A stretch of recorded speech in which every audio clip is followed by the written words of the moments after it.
GMm party, কিন্তু ওনাকে জিতানোর পিছনে যে পরিশ্রম এবং মেহনতটা আমরা করেছিলাম এলাকার মানুষ সবাই জানেন। কিন্তু কেন আমাদের স্লোগান ছিল আকিল বাবুর মতো মানুষকে যদি আমরা এমএলএ বানাতে পারি তো দোনো হাত মে লড্ডু। সরকারের তরফ থেকে ওয়াকাফ ফান্ড আসবে, বিকাশের বন্যা বইবে, আর উনি আসসালাম এডুকেশনাল ট্রাস্টের মাধ্যমে সুদূর আরব দেশ থেকে আরো টাকা নিয়ে আসবেন, আর এখানকার মানুষের সার্বিক কল্যাণ ও উন্নয়ন হবে। 2 বছর ওনার সাথে আমি চিপকে থেকেছি এবং লাস্টে যেটা বুঝতে পারলাম উনি যে রাজনীতিটা করেন সেটি হচ্ছে ওনার প্রপার্টি রক্ষা করার জন্য, ওনার ধন এবং ওনার সম্পত্তি রক্ষার জন্য বাড়বে। স্বাধীনতার পরে আমাদের বর্তমান মন্ত্রী সাহেবকে যদি আমরা দেখি প্রায় 4 থেকে 5 বার উনি এখানে বিধায়ক হয়েছেন। কখনো উনি ছোট পদে থাকেননি, বড় পদে থেকেছেন। কিন্তু একটা মানুষ একটা বড় পদে মুখ্যমন্ত্রীর পরে তার স্থান, তিনি চাইলে কি হবে না। এখানকার শিক্ষা ব্যবস্থা ঠিক হয়েছে বলতে পারবেন কি আমরা? এখানকার সড়ক ঠিক হয়েছে বলতে পারবেন আপনারা? এখানকার বিজলির সমস্যার সমাধান হয়েছে বলতে পারবেন আপনারা? এখানকার কিষান, কারণ যে কিষান গোটা দেশকে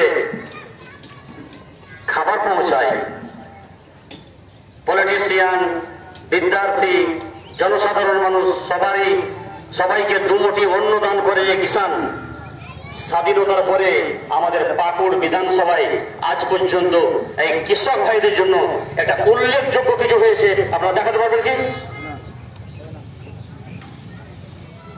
স্বাস্থ্য পরিষেবা,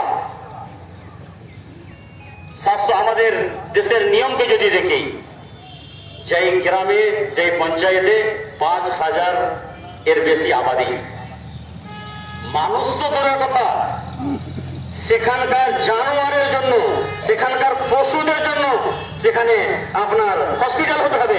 আজ পর্যন্ত প্রত্যেকটা গ্রামে, প্রত্যেকটা বিধানসভা পঞ্চায়েতে পেয়েছে বলতে পারবেন আগে। এবং এগুলোর নামে এক লুট চলছে। এখানে প্রায় আমাদের এই মাঠে 2-3টা চেক ড্যাম তৈরি হচ্ছে। চেক ড্যামের কেন তৈরি হচ্ছে? কিষানদের হিতে, চাষিদের স্বার্থে নয়। এখানকার নেতা মন্ত্রী, এখানকার বিশলিয়া, এখানকার অফিসারদের স্বার্থে প্রায় 74 লক্ষ টাকার চেক ড্যাম এমন হয়েছে এলাকার কিষানের 1 পয়সা পর্যন্ত লাভ হবে না। এর প্রতিবাদ জেলা পরিষদে আমি করেছি, কিন্তু দুর্ভাগ্য জেলা পরিষদে প্রস্তুতি করার পরেও জেলা পরিষদের প্রসিডিং এ রেকর্ডে এটিকে ধরা হয়নি বলে আমি কালকে খবর পেয়েছি। জনগণের জন্য মুদ্রা, এখানে পানির অনেক অসুবিধা। আমি প্রায় 15টা জায়গাকে মার্ক করে আমাদের অধ্যক্ষ ডিডিসি সাহেব এবং পিএইচডি বিভাগকে আমি লিস্ট দিয়েছিলাম। আমার লিস্ট ক্যান্সেল করা হয়েছে। আপনারা বলবেন এটা খুব কথা বলে, কিন্তু আমাদের ওই কাজ করতে পারছে। আমার মনে হচ্ছে আমার জিতে আসার পরে মাথার উপরে এমন মাগামাজ বসে আছে যে চাইছে যে আমি প্রত্যেকটা ফিল্ডে ফেলিয়ে হই, এই চেষ্টা করছে। এই জবাব social Democratic party of India আগামী দিনে আপনাদের সাথে নিয়ে নেবে। আমাদের লড়াই সড়ক সে লেকার সদন তক। এই প্ল্যাটফর্ম আমরা কেন চয়ন করেছি?